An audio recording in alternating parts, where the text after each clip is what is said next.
If you're like many of us, you might be fatigued. You might be feeling generally more tired than you used to. Like, sure, some of that might be aging. Sure, some of that might be the way you eat, or don't hydrate, or any other kind of physical issue. But if it's not that, if you take proper care of yourself, then the issue might be energetic.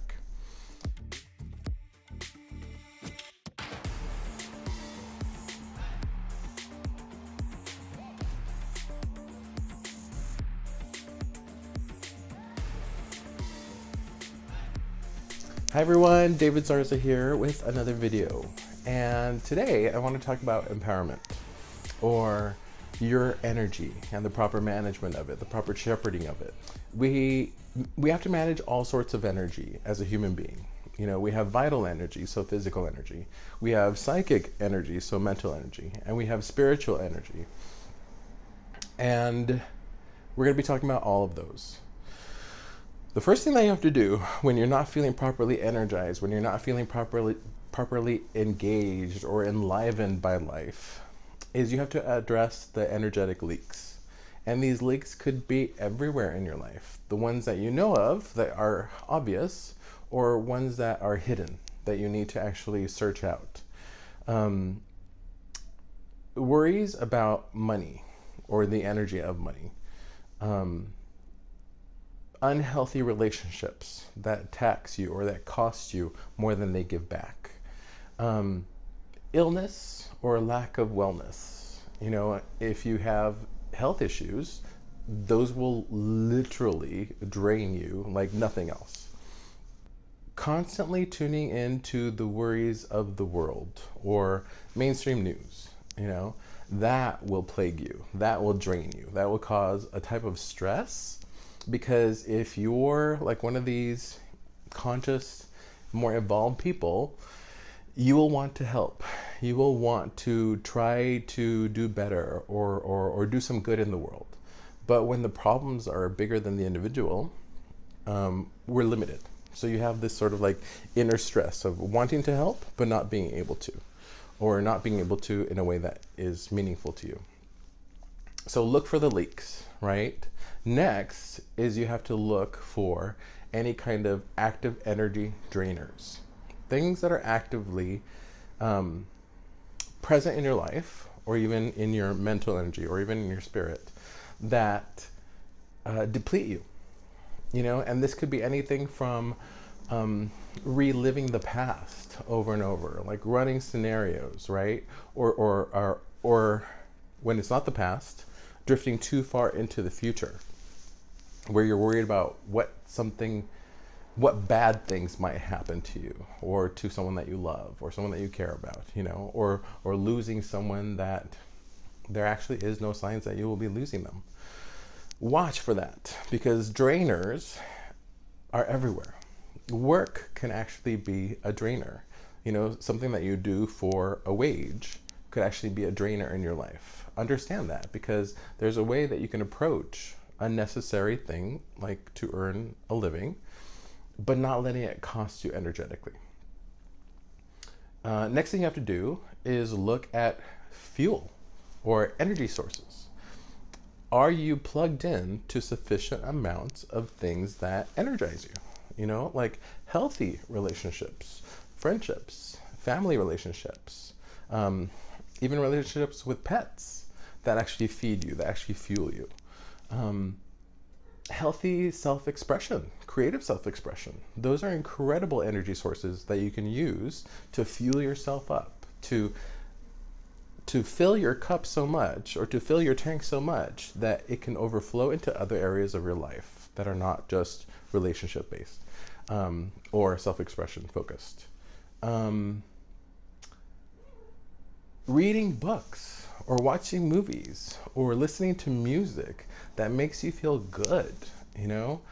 Stepping out in nature could absolutely fuel you like nothing else, you know? If you're one of those people who is drawn to the water, but you're landlocked or just locked into in your like home for the entirety of your day, get out, right? Fuel yourself properly. Engage in the world. Let the universe touch you. Let the universe connect with you. and address these three things: energy leaks, energy drains, and energy refuelers or energizers.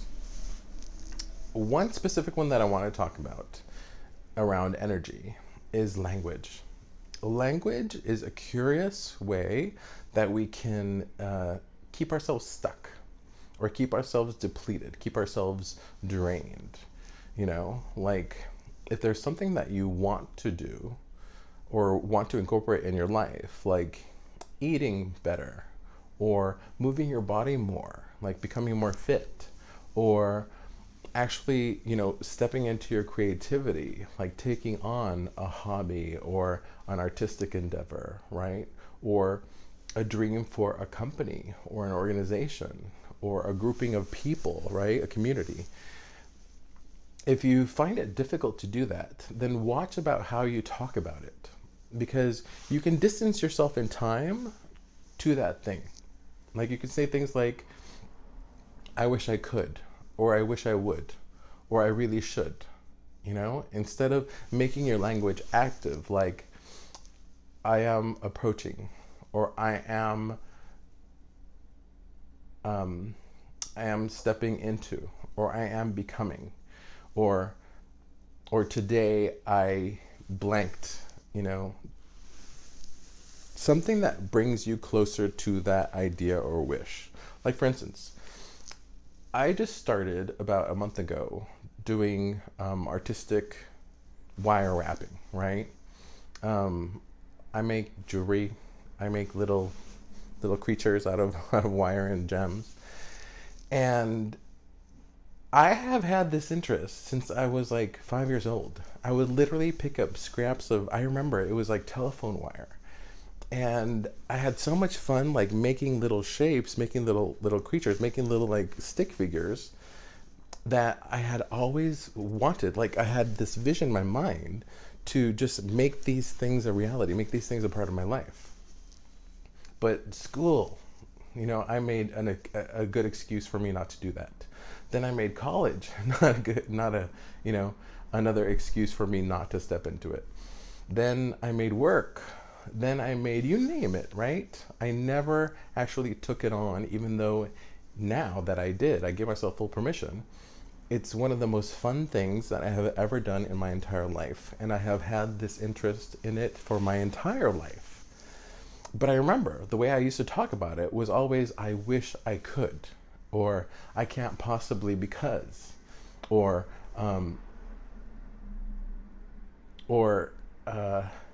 it's not responsible, right? Or I would minimize it, or whatever I would do to it.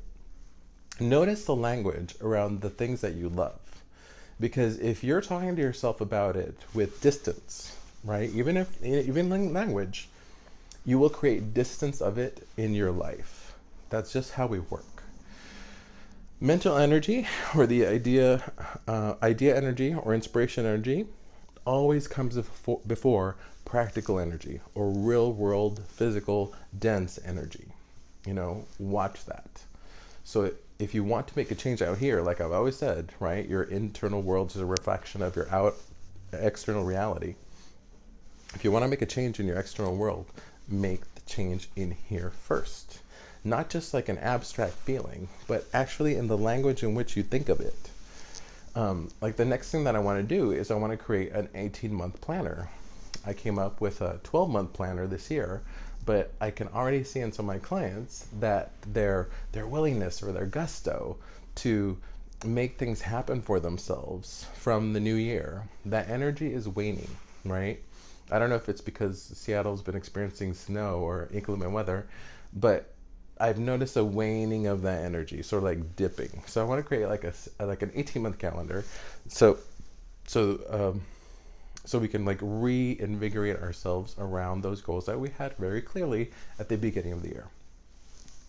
Another way that we keep power, or we keep energy away from us, is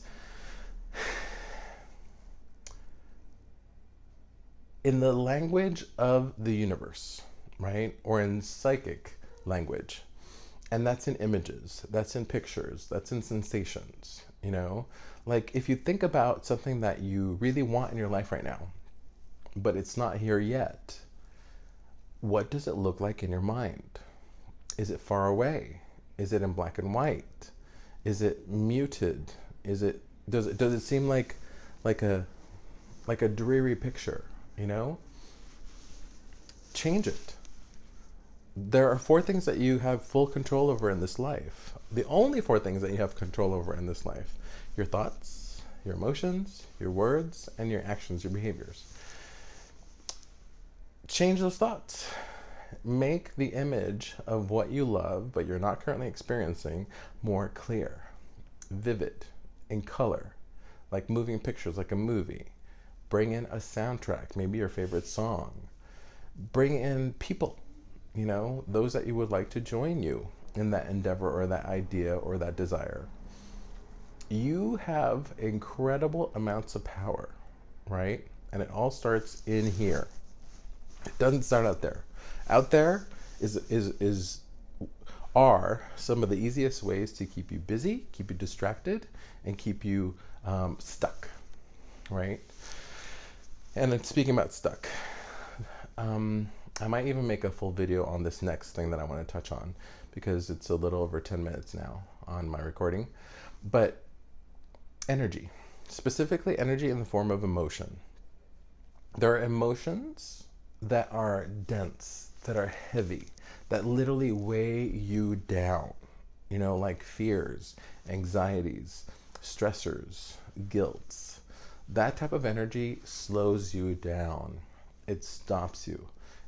It's like making you walk through molasses when you feel this stuff, because it causes a type of energetic drag that does slow you down. Sometimes you might desire to slow yourself down, but I would recommend that you stop. Energies that enliven you, that make you feel good, like happiness, joy, love, or even baseline ones like peace, calm, compassion, or appreciation. Feeling any of those, right, and above, higher vibration. You probably heard people talk about high vibes, low vibes. I'm talking about like high vibration energies, high vibration emotions. Those that when you feel them, you feel alive, you feel engaged, you feel enlivened, you feel like ready to go, like on an adventure, right? To really live your life and to live it fully. Those you must feel more consistently than the other ones. And like I say in a lot of my videos, this world is built to keep you anxious, stressed, and stuck. It is built that way. I'm not going to get into the structures or the people or the beings or the entities that make that so, because that sort of doesn't matter, right? As long as you believe that life is painful and then you die, that's what you'll experience. And I'm telling you, there is way more. There, you can literally experience like heaven on earth here. You really can. Even if what your life feels like right now is hellish or rough or not worth continuing with. I want to appeal to you, to the true you, not the you that you've been used to, not the you that feels more fearful and stressed, the you that is ready to live a bigger life. Empower yourself. Stop those leaks. Stop those drainers. Start up or create those energizers and be more responsible with your energy, more responsible than you ever have been, because it's time. How many more years do you want to keep living in a way that leaves you not happy? Hopefully not much longer. So thank you for listening.